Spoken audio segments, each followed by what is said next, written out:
this is going to sound slightly creepy. My girlfriend at the time was her twin sister. Right. So her mother very much hated me after that, and our dad was never that keen on me anyway. My name is John Doran and I write about music. In this series for Noisey, I have been speaking to notable figures from British popular music such as Bryan Ferry and Johnny Marr. Each person I interview is an outlier in their field and was responsible for breaking the mould. In short, a master. Today I'm talking to Aidan Moffat, who rose to prominence as one half of Arab Strap. He is as much a poet as a singer.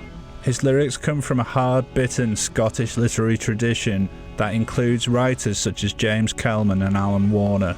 His words are as funny as they are shocking as they are moving.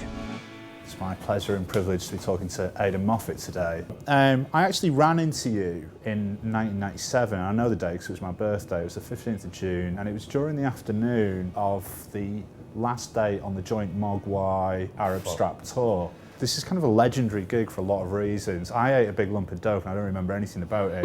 In fact, I remember getting woken up by the cleaners at the end of the night, and I was like, what the fuck happened? You know, because apparently all the instruments got trashed, thrown into the crowd. I do remember your set, and I do remember both being on stage together, but that's the last thing I remember. What do you remember of it? I remember the aftermath, which was Mogwai's agent said we were never to play with them ever again. Yeah. Apparently it was Arab Strap's influence, when the truth of the matter was, it was Brendan, who used to be in Mogwai, who left soon after that. We would arrive at the venue and he would already turn up with gifts, shall we say, and he would go out as soon as they arrived, and I think he was the influence. It was a great tour though, I do remember having a good time. Was that the tour when everyone was banging to poppers? We did do a lot of poppers then, because poppers were good for Mogwai especially. Yeah. You can't tell when you watch Mogwai now because Stuart's a lot more subtle and they rehearse more. Yeah. But back then, he had to tell the band when the loud bits were coming in, so we would watch his foot down the front, and when his foot started tapping, we'd do that, and then and then have a blissful night. Yeah.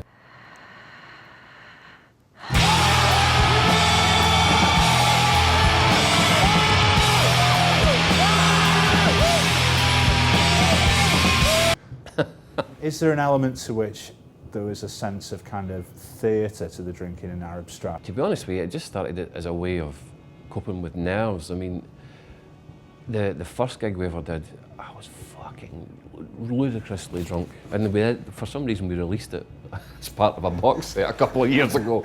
But you realise you're in a job where people are throwing free drink and drugs at you, so for a couple of years at the start, I think every band goes through it, you just go absolutely mental. Everything from about 99 onwards has always been the sort of 3 pint maximum, because the truth is I couldn't remember words a lot of the time before that, and we couldn't remember the songs.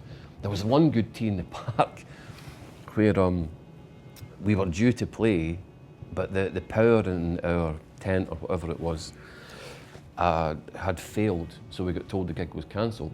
So we were, fucking brilliant. So we got steaming and took loads of ecstasy, and then we were told 3 hours later, actually everything's fine, we can put you on first. So I think Malcolm spent the entire gig on his back playing that one, and I was so hyper, I just kept running round the fucking drum riser. I couldn't stop thinking, and I kept missing out all the words. That's one we won't release, I don't think. I ran into you before that gig in 1997. You were sat in a pub and you were very pleasant, and you said you were writing your poetry before the gig. Now I was wondering, do you always think of writing lyrics as writing poetry, or were you just trying to impress the pretty girl that I was with? Probably the latter, I would imagine, yes. Yeah, I don't really differentiate, but words are just words to me. With Arab Strap a lot of the time, and with Bill as well, they'll give me a piece of music that I find a melody around and then write around that. But often I just write the words as poems as well, but I don't think there's a difference really. I noticed something interesting on kind of music message boards. People from America who are really aware of what music is kind of cool in Europe or whatever have made a conscious effort to listen to Arab Strap, but there seems to be a complaint of, this is too grim for me. Is it easy for people to miss the humour behind maybe some of the darker lyrics? It was strange. I mean, when Arab Strap would play in all these different countries, I did wonder what people were getting from it, and In France, for instance, they were really attracted to the sort of dark romantic side. I think the humour was pretty much lost in France. There used to be a venue in Toulouse, I think it was, and they had a backstage pool. So we were on tour and we roll up in the bus and everyone sees a pool, so we jump into the pool. And a guy comes to interview us and he's speaking to Malcolm, and the guy was absolutely devastated to find us in a pool listening to disco records, getting drunk and having a laugh, Yeah. And he says, it's like, why? I thought you'd be wearing black, I thought you'd be reading books. And Malcolm's like, it's my fucking day off, you know what? It was the biggest cock you'd ever seen.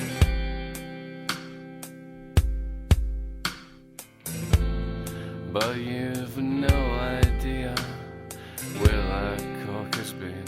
People are quite lazy though. People hear a certain tempo on a record and immediately assume that it's going to be miserable, when a lot of the time, our records were often very slow, but there was a lot of humour underneath it. I don't think we would have sold any records if it was just sheer misery, Well, actually, I've got a few records that are sheer misery, come to think of it, but... It's not black metal though, is it? No, there's different levels of misery. Yeah. So obviously, there's a certain amount of autobiographical honestness about some of your lyrics in the past. Has your lyric writing ever got you into trouble? I don't really use names a lot of the times, and there's two reasons for that. One, I think it would be very rude to use people's names, and I do respect the girls that the songs are about. It's not an act of vengeance, do you know what I mean? It's about communicating feelings, but also as well from an artistic point of view, I think it's better not to have names, because for listeners to connect with it, you have to leave it as a sort of blank canvas so they can, project their own situations into it.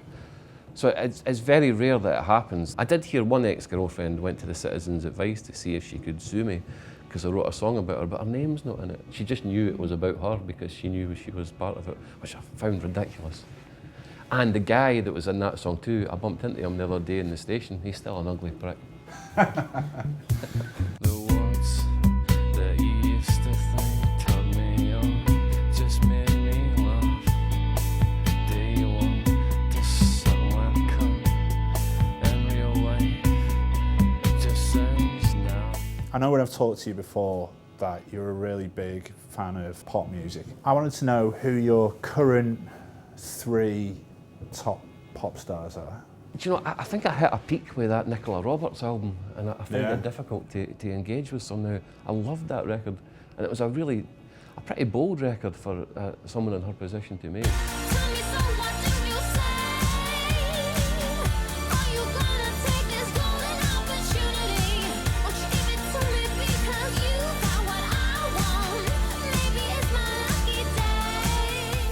Were you disappointed by the return of Girls Aloud? Yeah, I thought that new single was a bit dull. I hate that rhythm that everyone uses. Everyone's got the. The kind of Euro trance. Yeah, but I may go and see them. I'll see. But every time I go to these pop gigs, I feel like a pervert. We were joking. Me and my mate were. What was it? It was the Saturdays. That's what it was. And there was these girls. We seemed to be just in a group of young teenage girls. But the great thing about that was the band kept waving at the girls, so we were just pretending they were waving at us. She was like, yeah. But I always feel a bit strange at these pop gigs. But I think I will go to Girls Aloud. Very recently on Melodic Records, the fantastic The Island Comes True album, which is your 4th album as L.Pierre / L.Pierre came out. Now, to my mind, on the new record, it's kind of very beautiful in a very icy and austere sort of way, the record, but there's also a real deep kind of sense of unease going through some of the tracks compared to something like Touch Pool, which is just out and out very pleasant and relaxing to listen to. Is that purposely in the record, or is it just my kind of like deep-seated amphetamine psychosis, which is... No, it's very purposeful. That, after the first few tracks were ready, an album starts to take shape and you start to realise where it's heading. And it became clear that I wanted to do something that was more about the listener using their imagination. And I realised that can often be quite dark. So I wanted to put a few pointers in that would take you down the bad alleyways, certainly. So there are a few turns here and there, a few pointers, So whether or not you choose to follow them is, I suppose, up to yourself. So you clearly did. Yeah. I was just imagining your bad alleyway for a second there. Oh, yeah, no one wants to imagine that. There are words, on the samples on the albums and stuff like that, but essentially we're talking about instrumental music. Is it a bit of a, a busman's holiday, a break for you? Do you find it hard to write lyrics? No, I think it came at a good time, this one, because I was touring the album with Bill Wells at that point. I worked on the words for so long to get that record finished. I was kind of worded out for a while. So it came at a good time and at a point where I wanted to make a record, which I think was one of the reasons I made it too, really, that I wanted to make a record, but I just couldn't be bothered writing lyrics again. I wanted to take a break from it. You just mentioned the album with Bill Wells, which is a fantastic album, actually. Everything's Getting Older. That won some sort of kind of new Scottish Arts Prize, didn't it? There's a new award. We won the first one last year, the Scottish Album of the Year. Does this award mark the kind of transition from you being like, a ragged trousered philanderer to a bastion of the Scottish arts? There is a certain degree of feeling a bit more legitimised in a way, certainly. I do feel a bit more connected to the art world. But at the same time, I don't know, you have to try and keep focus on these things.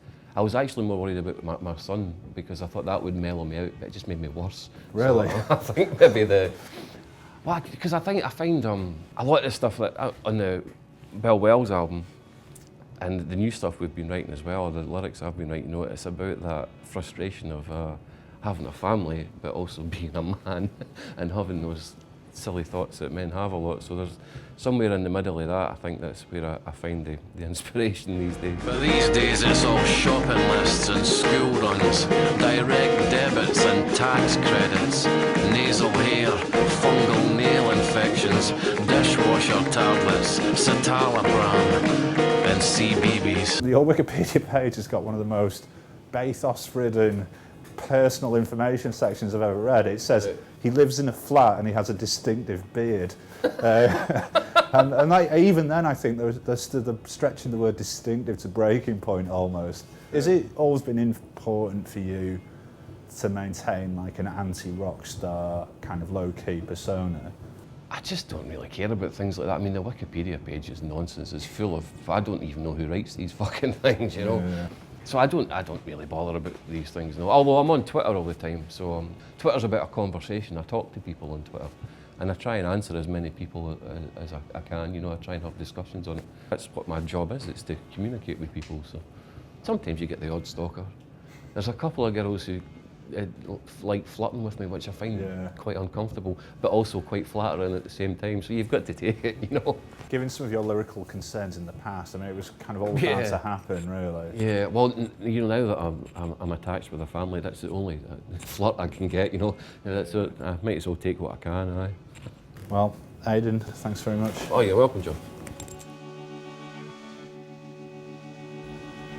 I think that suits it, don't you? Yeah, great.